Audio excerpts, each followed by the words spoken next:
All right, guys, Big Rich here with the Ohio Fish Rescue, and look at this monster pond. I just love this. I love coming out here every day and saying, you know, this is actually mine. I love this. But, you know, I see these rocks moved, and I'm like, it gets me upset because I want them covered over and left the way they are. But the fish don't leave them where I put them. So, we have that. And then, speaking of unexpected problems, let me turn you around here and show you something. Now, we got the 1,000-gallon, South American tank. We got the Frontosa tank. We also got this 500-gallon tank here.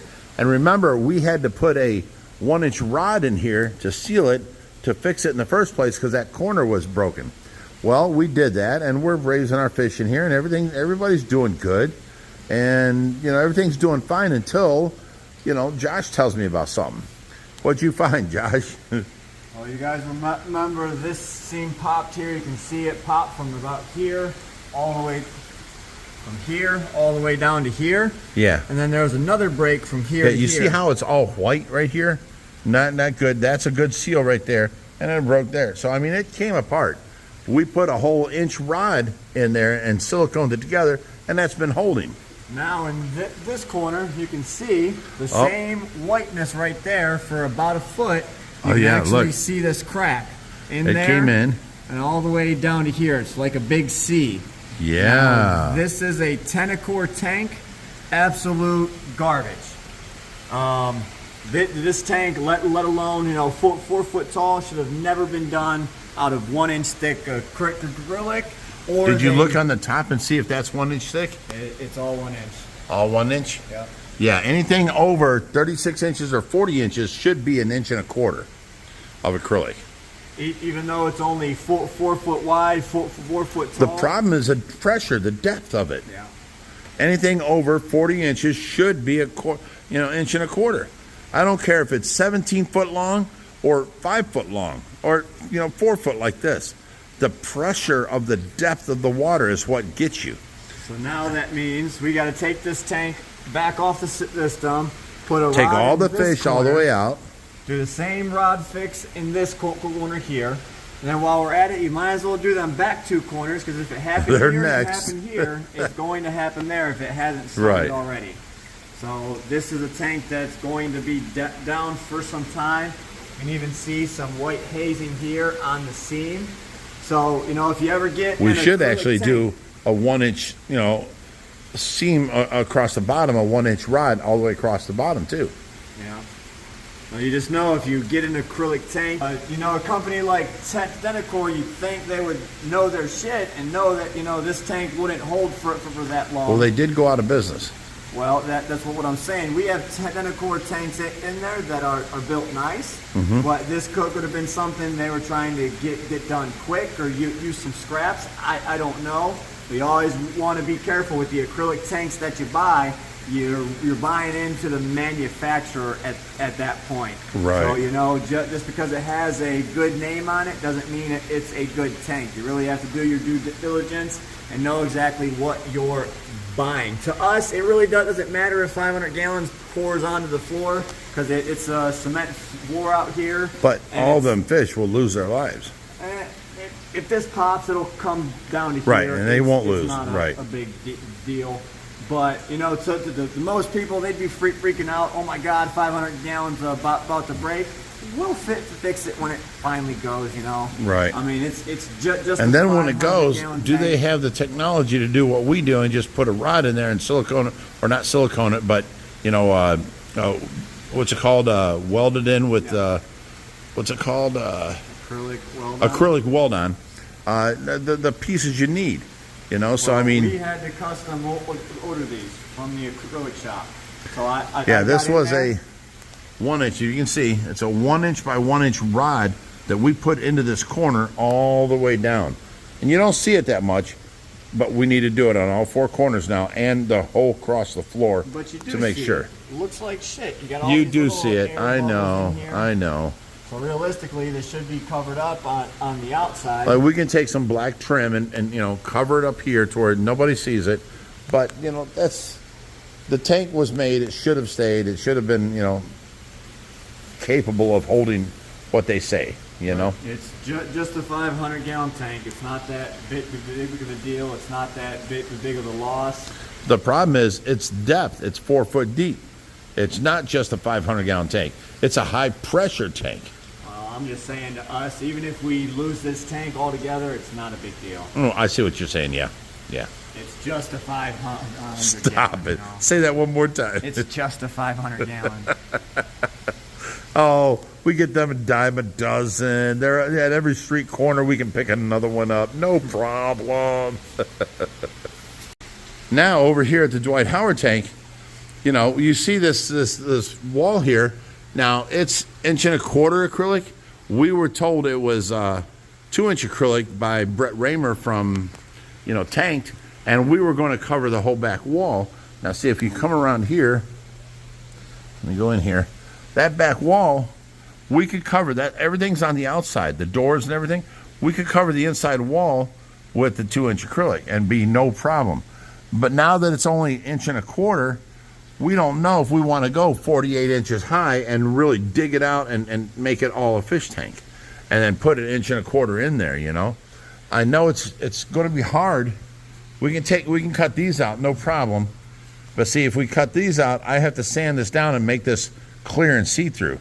That's going to be a problem. This side is going to be a problem.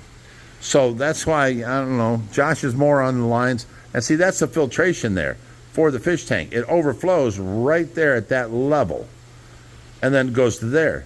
So now we would have to take this whole filtration out and run a pipe up the back of this to be at the top of the water for this all to be underwater.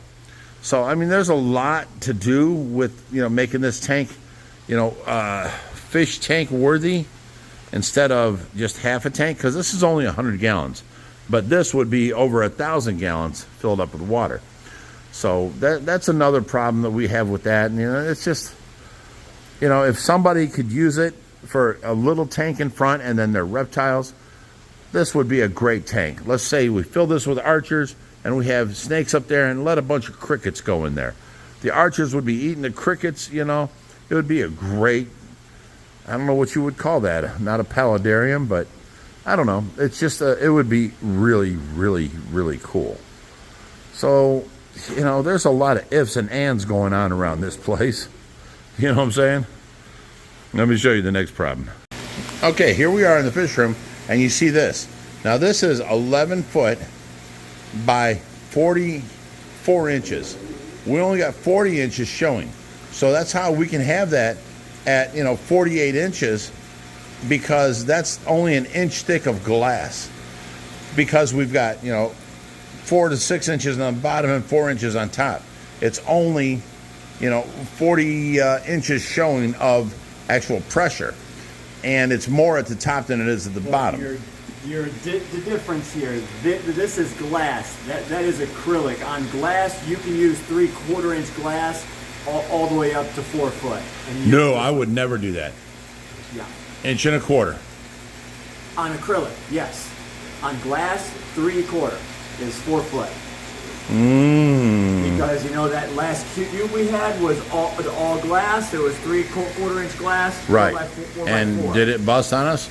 No, I mean, the seams came apart. Right. The silicone failed, but the glass panels don't deflect. Okay, so on my thing, we built this being, you know, 1 inch glass, and I did not go no more than 40 inches of showing glass, the glass has to hold the pressure. Now, if I was going to go like 2 foot deeper, it would have been at the bottom, and the glass would have been at the top where there's less pressure.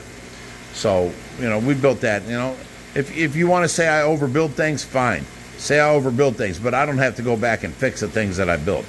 So, you know, there's 1 inch glass on that, and it's 40 inches showing, 44 inches of glass, 2 inches top, 2 inches bottom, and then an extra 2 inches on the bottom under it. So, you know, you can, you know, like this tank here. Well, you know, I don't even want to go to that one. This one here is what? This is 1 inch acrylic, and it's what, 36 inches tall? So it's built nice, oversized, you know? So if you see a 3/4 inch acrylic tank that's 4 foot tall, you really don't, there's going to be, it's called deflection. It's going to bow out in the center, and it's going to bow out from bottom to top. And that's going to put stress on the seams. And on the seams, you'll see little air bubbles. See, this has none. This is really good. This is done good. Let me see if I can find a tank that has the seams on it, that has the stress lines. Let me look on the styles in here. No. Oh, they're starting right there. See, that stress cracks into the seam. And this is right here. Do you see that?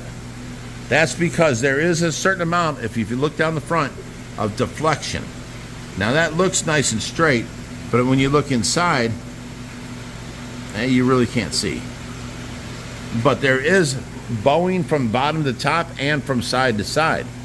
And then the corners take the stress. So I've had this tank for 10 years, and there is a little bit of deflection here. You can see it. Let me go down it. And then even lower, see, there's a little bit there. Go even lower, that's good. Mostly in the very center of the glass, right in there, you see it all. And that's where the problems start.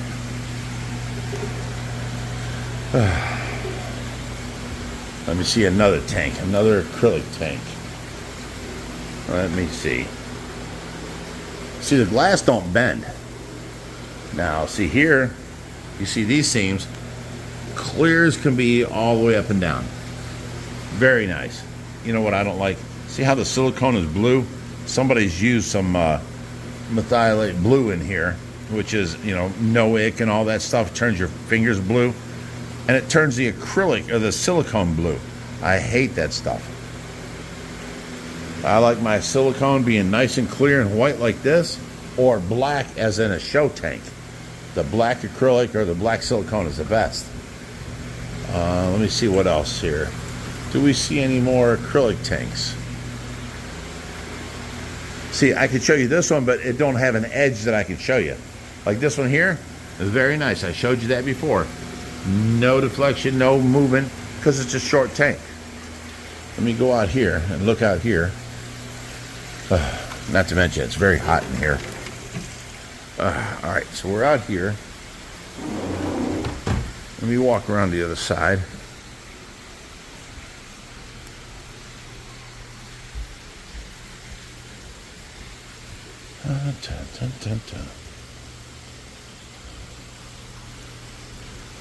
So now this is another short acrylic tank, so it should have no problem.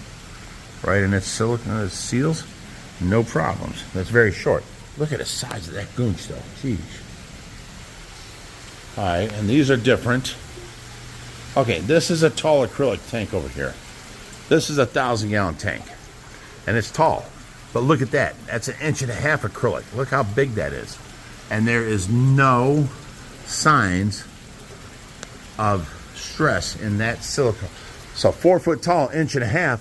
This is a very well-built tank. Very well.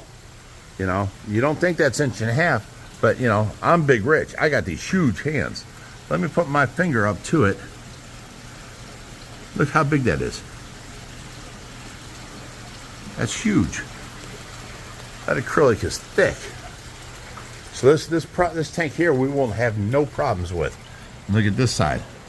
Nothing. Very well done. Very well. Okay, while I'm out here, I'm going to show you guys. This is where my 265-gallon saltwater tank was. We now got the new AQUARIUM tank that they brought in, but there's a bunch of stuff here that I have to put away. We're going to have to figure out a place for these glass suction cups because they work wonders in carrying the tanks. The rest of the stuff I have to put away back there on the back shelves behind the tanks. So this ain't here.